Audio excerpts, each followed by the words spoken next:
Hey everybody, it's Zarjio here. And today I'm not on the Power to Craft server. Today I'm actually on a creative world. Just to show you with something I came up with. I thought about this idea a few months ago, and I have something implemented on the server that I don't think anyone's ever seen or really knows about. But this is sort of taking this idea to the next level and just implementing it fully. So this is a combination lock base entrance.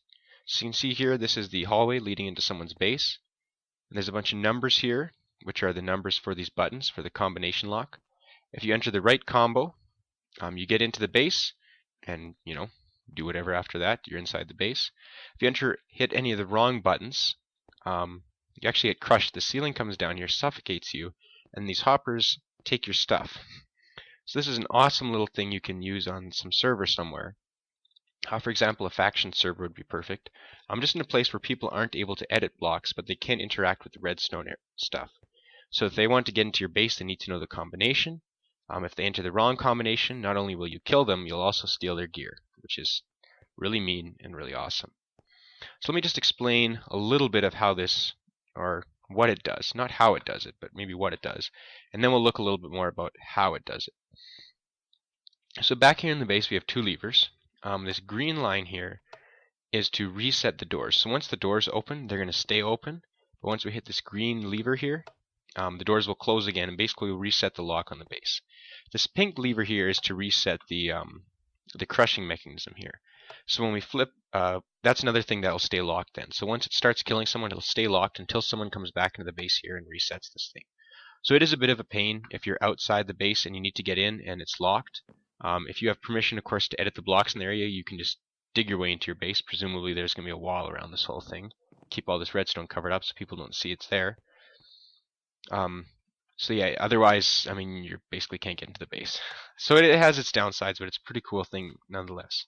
So yeah, and one side effect of these, of course, is if we keep this green lever on, then the doors stay permanently locked. They're unable to open.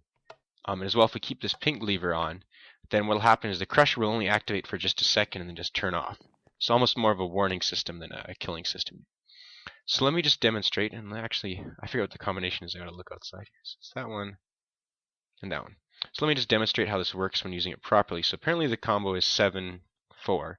And it doesn't matter which order you enter it in, so it's not really a combination. You just gotta press the right button. So we press 7, we press 4, the doors open. And the doors aren't going to close, they won't slam shut on us or anything. And then when we hit this green button, doors close again, system's been reset. If I keep this green one on, we can go back in there and try combo 7-4 again. 7, 4, and this time we'll see the doors stay locked. We've basically locked the base even with the correct combo. You still can't open the door. Let me show you real quick what happens when we use the wrong combo. And I'm just going to switch into survival mode here so that I will actually die. Game mode survival. Ooh, that's one too many R's.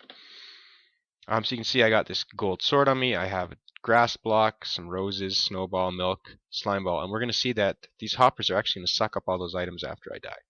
So I'm going to press the number 2. That's going to be the wrong one. Oh no! I'm trapped and I cannot escape. And of course you could do this out of, well, stone bricks are pretty good since they take a lot of work to mine through. And again, presuming you do this on a server where people don't have permission to edit the blocks, they're going to die. So we'll go back to creative again. Cannot spell today, man. And so to reset this thing, we'll see if we look inside the entrance here. Pistons are all down. They're stuck in that position. We can reset it by just flipping this pink switch. You heard that. They all reset. Flip it again. And again, if we keep the pink switch flipped, so we've basically locked the pistons, they will come down if we hit the wrong combination, but only for just a second. So let me go back to survival mode again. And so you see, it's almost more of like a warning system. It hurts people, but it's not going to kill them. Alright, I'm in survival. I cannot fly. There we go, back to creative. And the last, like I said, nice feature here is that these hoppers collect all these items, and so you can steal someone's stuff after you kill them. Now, yeah, so we'll just reset this real quick. So how exactly does this work? So this is not overly complicated redstone. There's not a whole lot here. It's actually pretty straightforward to understand. I'm going to start with something really simple here. called I think it's an SR latch. It's a latch. I believe it's an SR latch. Oh, and I need a redstone torch to demonstrate this actually. So the way this works, you can see here we have this line, and this is feeding into a NOT gate. So the input to the NOT gate is off, and that means the output is going to be on. And this output, which is on, is the input for another NOT gate. And so because it's getting on for the input, its output is off. And so we have here basically this latch where if we turn one side on, the other side will stay off. And I can do the opposite thing again, turn this side on, the other side stays off. And so this is a handy little invention for example, you can use this for timing circuits. We have a zombie and skelly crusher on the server that uses one of these. So this is pretty straightforward. We just need two NOT gates that are, the input for one is the output for the other. Getting a little dark, let me set it back to day here.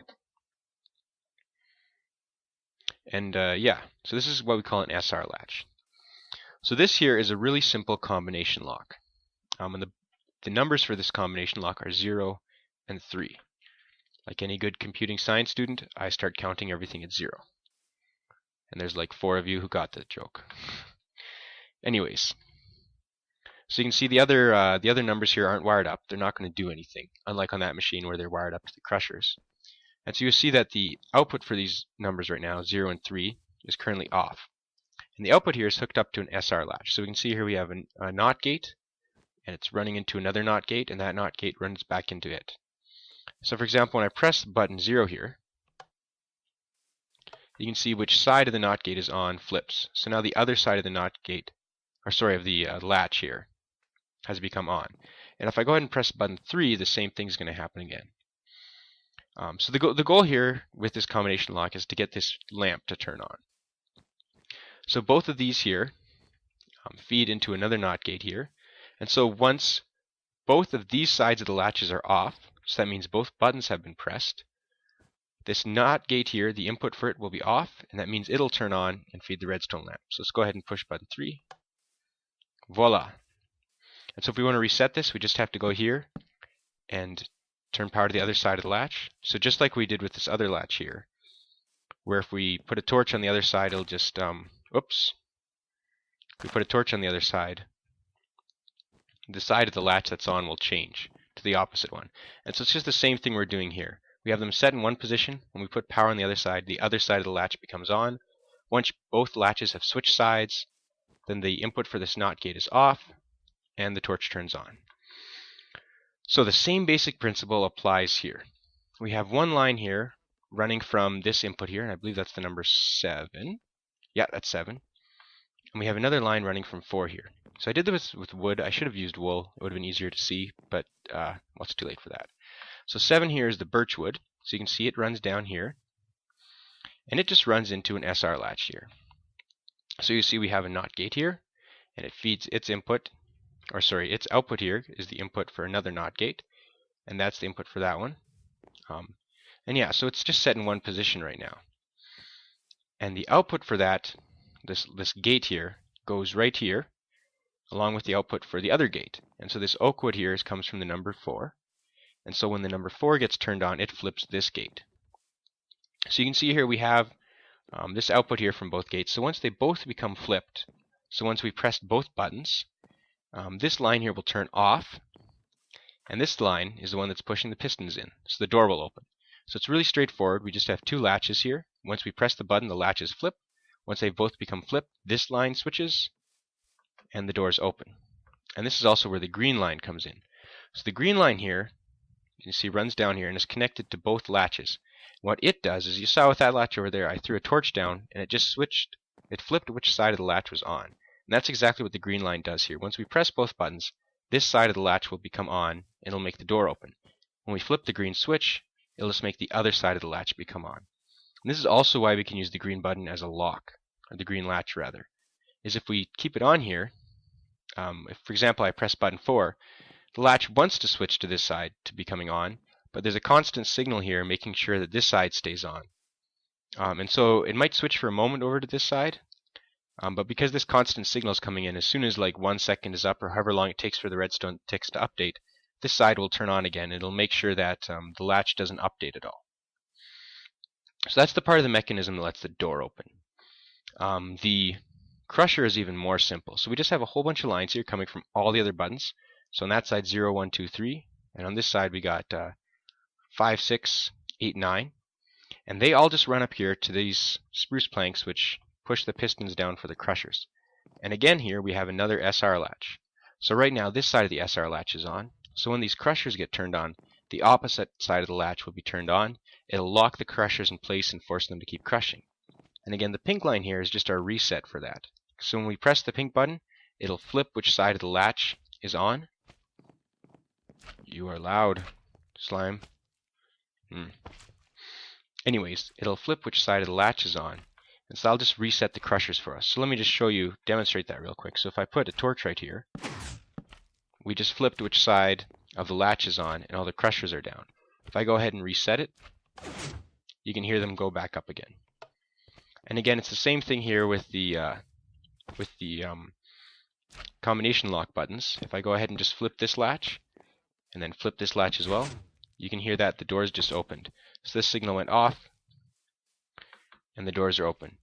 And if I flip the green one, we just go ahead and we flip the latch again. So this is all pretty straightforward. The last part of the system, be silent! Oh, stupid thing. The last part of the system here is just these hoppers here. That's just pretty straightforward. One hopper just feeds into the next, and they all just feed down to these chests down here. So obviously you could set up some more hoppers and route this somewhere else, or you could do something to cover up these chests so they're not in the middle of all this redstone. But when people die, all their stuff will get thrown into those hoppers there, and you'll be able to access it. Obviously you could do other things than these piston crushers here. You could, for example, instead have done this on the bottom of the system and just had a huge hole in the floor that led to a deep fall, and people would die from that. Only problem with that is if people have really good feather falling boots, they might not die. Suffocation's nice because armor's not going to help you. I don't think respiration helps you with suffocation. I'm not 100% sure. Respiration might. I'm not sure. You can also do a lava trap and pour lava on people. Again, though, if they have a potion of fire resistance, they're not going to die. Yeah, so there you have it. That is a combination lock base entrance, suitable for any type of server where people are unable to edit blocks near your base, but they are able to use redstone items. You can kill them and take their stuff, or let your friends in to your base. And as well, I mean, if you're on a survival server where people can edit blocks and they're just usually not jerks about it and try to destroy everything, you could trick someone with this, and I think they'd find it quite interesting. Yep, that's about it. Well, thanks for watching. If you enjoyed it, feel free to leave a like or subscribe to my channel, or better yet even, just share the video with some friends. Thanks, see you next time.